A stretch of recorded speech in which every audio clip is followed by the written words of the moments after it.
ettin, biz de geldik. Kervan mühim mesele. Kervanı vuran da sesi tüm Bitinya'da yankılanacak. Büyük bir kervan gelirmiş. Cümle Tekfur'un malları varmış içinde. Davet, Türk'ün huzur bulmadığı yerde hiç kimse...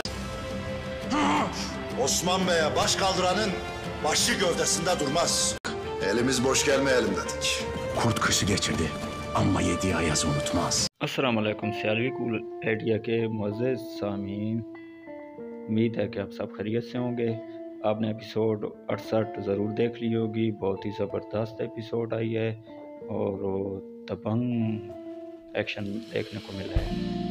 ये आपके लिए पेशी खिदमत है episode 59 का पहला trailer, जो बहुत ही ज़बरदस्त और शानदार दिखाया गया है।